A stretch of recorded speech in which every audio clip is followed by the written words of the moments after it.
नमस्कार दोस्तों, जिया डिफेंस में आपका स्वागत है। दोस्तों, अमेरिकी वायुसेना 206 पीढ़ी के एनजीएडी लड़ाकू विमान को खरीदने का इरादा रखती है। एक नई रिपोर्ट के अनुसार संयुक्त राज्य वायुसेना 200 next generation air dominance stealth combat jets पर केंद्रित भविष्य की वायु शक्ति योजना का आयोजन कर रही है, जो 2035 में शुरू होने वाली 5वीं पीढ़ी के F-22 फाइटर जेट की जगह लेगी। एनजीएडी प्लेटफॉर्म 6ठी पीढ़ी का स्टील्थ क्रू कॉम्बैट जेट है, जो वर्तमान में विकास में है।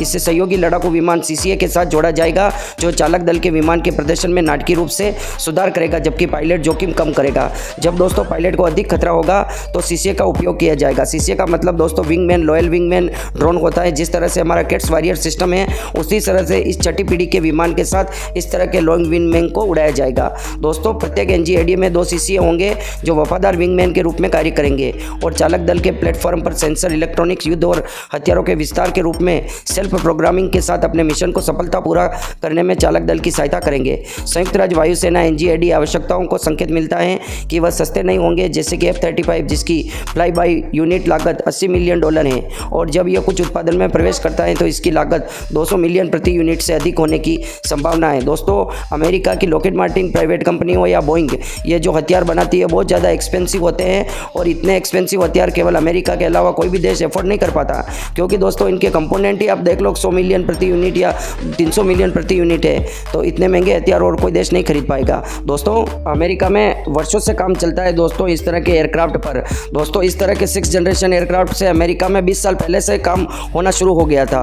मुझे दोस्तों मेरे वीडियो में किसी दोस्त ने कमेंट किया था कि हमारे यहाँ पर भी 6ठी पीढ़ी के विमान पर काम करना शुरू हो जाना चाहिए। तो उनकी बात बिल्कुल सही है। भारत को भी इसी तरीके से दोस्तों काम करना चाहिए, और जिस प्रकार से अमेरिका कई वर्षों पहले काम करना शुरू कर देता है, वैसे ही भारत को अब 6th जनरेशन और 7th जनरेशन के फाइटर जेट पर या उनके कंपोनेंट पर काम करना शुरू कर देना चाहिए। दोस्तों, एक फ्यूचरिस्टिक स्टील्थ फाइटर और ड्रोन विकसित करने के लिए वर्षों के काम के बाद जो सेवा के शीर्ष नागरिक के अनुसार उड़ान भर सकता है और उसके साथ लड़ सकता है, वायुसेना अब एक अनुमान पर पहुंच गई है कि वह शुरू में कितना खरीदना चाहती है। सहयोगी लड़ाकू विमान सीसीए के रूप में जाने वाले ड्रोन F-35 को और गुप्त next generation air dominance NGAD fighters के साथ जोड़ी बनाएंगे। वायुसेना सचिव फ्रैंक कैंडल ने आज कहा कि सेवा 200 एनजीएडी सेनानियों और 1000 सीसीए को मैदान में उतारने की योजना बना रही है। अधिकारियों ने कहा कि एक नाम मात्र पहली किस्त के रूप में काम करेगी, लेकिन अभी भी पहला अनुमान साझा किया जाना है। उन्होंने हाईटेक टीम के लिए व्यवस्था का भी सुझाव दिया। प्रत्येक लड़ाकू सेल्फ विंगमैन की एक जोड़ी के साथ उड़ान भरता था। कैंडल ने air and space force association के एयर वारफेयर संगोष्ठी में एक मुख्य भाषण के दौरान दोहराया। यह आंकड़ा प्रति 200 एनजीएडी प्लेटफॉर्म के लिए 2 सीसीए और कुल 1000 के लिए 300 F-35 में से प्रत्येक के लिए अतिरिक्त 2 से लिया गया था। किसी सीसीए लड़ाकू चालक दल की नियोजित सूची को प्रभावित नहीं करेगा। कैंडल ने कहा, सीसीए के बारे में सोचने का एक अतिरिक्त लक्षित फोर्स इलेक्ट्रॉनिक्स वारफेयर फोर्स या हथियारों के दूर से नियंत्रण संस्करणों के रूप में, जो अब हमारे चालक दल के विमानों के पंखों के नीचे ले जाए जाते हैं।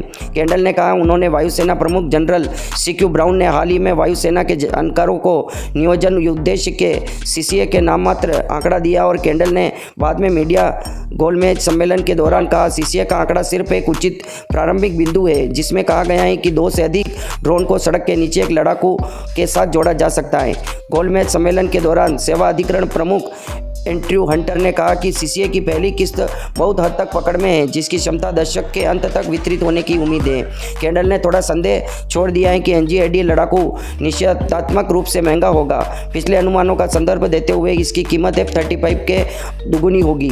यह वास्तव में महंगा हवाई जहाज है, उन्होंने गोलमेज सम्मेलन के दौरान कहा। लेकिन सीसीए उस समस्या को सुधारने के लिए कैंडल ने जोर दिया, यदि वायुसेना न केवल एनजीएडी सहित वर्तमान में उत्पादन में विमान खरीदती है, तो यह हमले के लड़ाकू बेड़े को अवहनीय बना देंगे। कैंडल ने कहा, सीसीए इसके बजाय हमले की लड़ाकू क्षमता को पूरा करने के लिए सेवा को एक सस्ती द्रव्यमान प्रदान करेगा, जिसके डिजाइन को एक आवश्यकता द्वारा निर्देशित किया जाएगा। F-35 की लागत का अंश होगा। अत्याधुनिक कार्यक्रम की एक विशिष्ट वायुसेना ने सिस्टम खरीद प्रयास के एनजीएडी परिवार के बारे में कुछ विवरण प्रकट किए।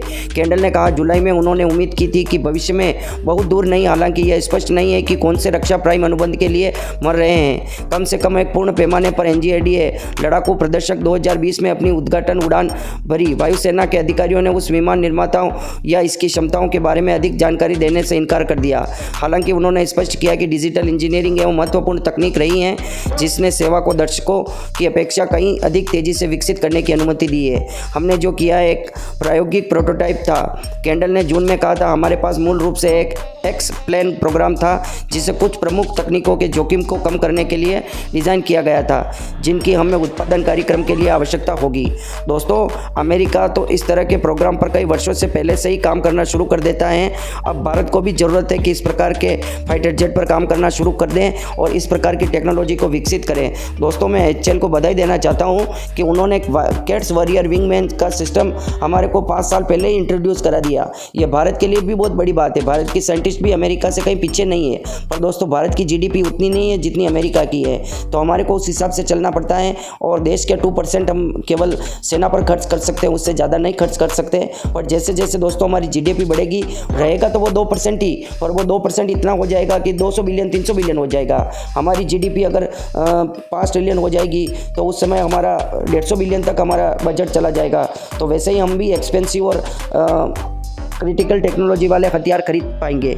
और दोस्तों, वैसे ही भारत कोई भी हथियार कमज़ोर नहीं बनाता। भारत ऐसे हथियार बनाता है जिन पर पैसा भी कम लगे और वो उपयोग ज़्यादा से ज़्यादा हो। दोस्तों, आपकी क्या राय है? आपकी राय हमारे लिए महत्वपूर्ण है। कमेंट बॉक्स में लिखना ना भूलें। जय हिंद, जय भारत।